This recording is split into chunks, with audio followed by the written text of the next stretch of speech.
મોરબીના રવાપરા રોડ પર નાસિકમાં યોજાનાર કુંભ મેળાના અન્ન ક્ષેત્ર માટે રામપરાયણ કથા યોજવામાં આવી હતી, જેમાં મોટી સંખ્યામાં ભક્તો ઉપસ્થિત રહ્યા હતા. મોરબીના રવાપરા રોડ પર નાસિકમાં યોજાનાર કુંભ મેળાના અન્ન ક્ષેત્ર માટે રામપરાયણ કથા યોજવામાં આવી. હિન્દુ ધર્મમાં કુંભના મેળાનું અનેરું મહત્વ છે. આ મેળાને માણવા એક અનેરો જ લહાવો છે. ત્યાં મોટી સંખ્યામાં ધર્મપ્રેમીઓ ભેગા થતા હોય છે. ત્યારે આગામી સમયમાં આ મેળો નાસિકમાં યોજવાનો છે, તો તેની તૈયારી દરેક લોકો પોતાની રીતે કરી રહ્યા છે. ત્યારે મોરબીની ધર્મપ્રેમી જનતાએ પણ તેમાં સહભાગી થવા માટે નિર્ધાર કર્યા છે. તે પણ અનોખી રીતે. આમ તો કુંભના મેળામાં નાણાંની કંઈ ઘટ હોતી નથી, પણ મોરબીના ધર્મપ્રેમીઓ સાથે મળીને રવાપર રોડ પર આવેલ લાલજીભાઈના મેદાનમાં રામપારાયણ જ્ઞાન યજ્ઞનો પ્રારંભ કરાવ્યો છે.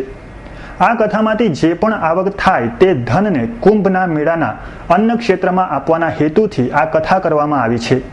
વ્યાસપીઠ રોડ પર મોઢેરાના તપોવન આશ્રમના મહંત અવધ કિશોરદાસ બિરાજમાન છે, જે કથાનું રસપાન કરવાના છે, જેમાં મોટી સંખ્યામાં લોકો આ કથા સાંભળવા આવે છે અને અન્ય ક્ષેત્રમાં પણ ફાળો નોંધાવે છે.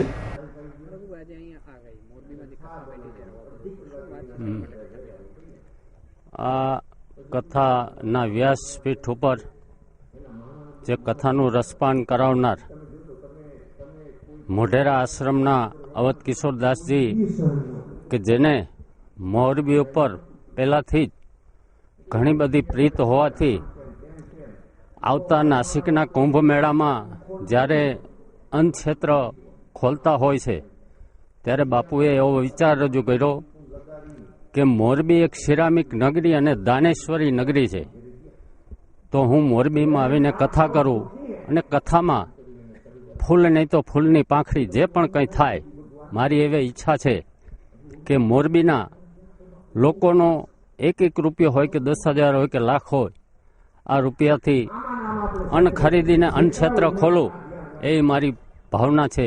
એટલે બાપુએ અહીંયા કથા કરી અને જે કંઈ થાય એના રૂપિયાથી નાસિકના કુંભ મેળામાં અન્ન ક્ષેત્ર ખોલવાનો વિચાર કરેલો. રવિ મોટવાણી, S9 ન્યૂઝ, મોરબી.